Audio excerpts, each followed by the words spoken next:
Hello everybody, it's Lucy Wolfe here, sleep consultant and author of The Baby Sleep Solution and all about the Baby Sleep Solution as well. I hope that you're really well today.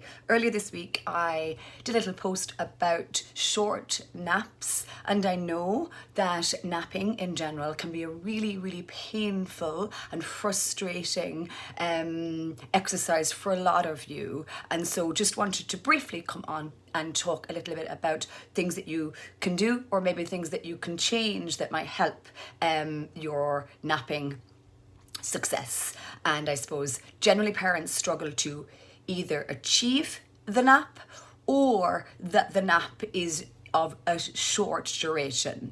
And I guess first of all, short napping is not unusual, especially in your child under age 6 months, because typically their napping structure hasn't developed yet. Now some will have, but lots won't have. So those of you who suggest that your baby will only sleep for 30 and 40 minutes, if that, it really can mean just doing a series of naps throughout the course of the day, and then hope that you can make higher level changes, or that your child's sleep just naturally develops more as they get that little bit older.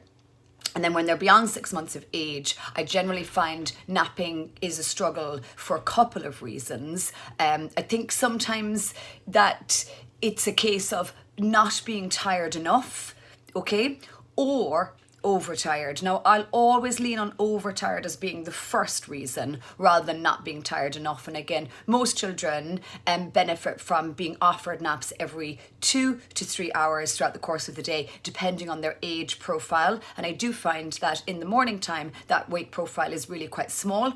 And sometimes I think that if the suggested wake profile is around 2 hours, it's often worth going and trying for that nap sooner, so that you're already there before the nap is ready to take hold. So and then I think it's also very important that each nap has its own bedtime routine in the bedroom that your child is going to sleep in, and that bedtime routine is very similar to the bedtime routine, and that it lasts for at least 10 minutes. And it's, a calm, predictable sequence of events that you do and that you say and that you show your child that it is time for sleep. And the other thing I will also recommend is that the nap room is super dark. So we don't have the sleep hormone during the day like we do at bedtime. And so we're relying on cues, the bedtime routine, the timing, the predictability, and also you're relying on the biological sleep wave to take over to allow your child to go to sleep. So everything that we can do to help the nap happen with greater ease is important.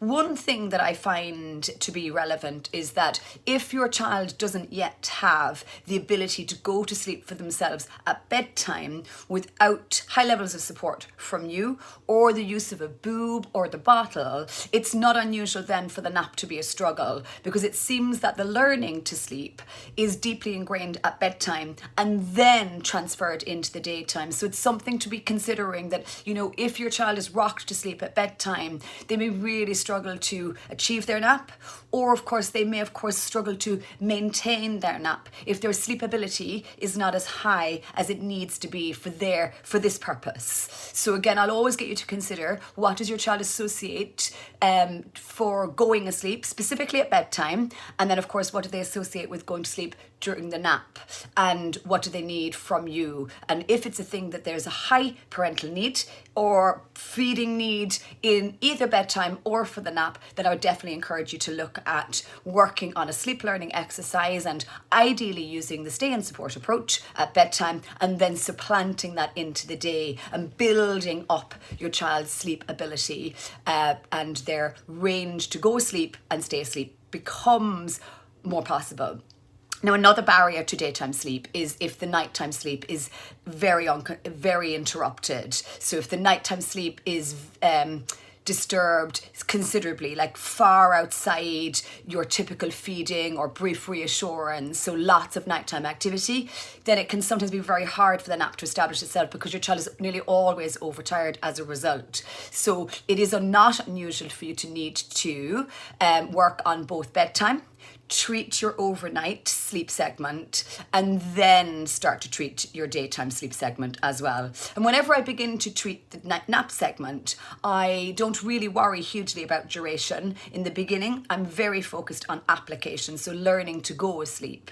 And then once learning to go asleep is being established, the nap itself may lengthen by its very own nature. And then, of course, if it doesn't start to do that within a 2 or 3 week period, I then, of course, might see, can I extend the nap by again using the stay-in support in the mid of the nap. And of course, you'll know that in the very beginning, I will always work off your child's sleep cues and maybe a wake profile, like I've already mentioned.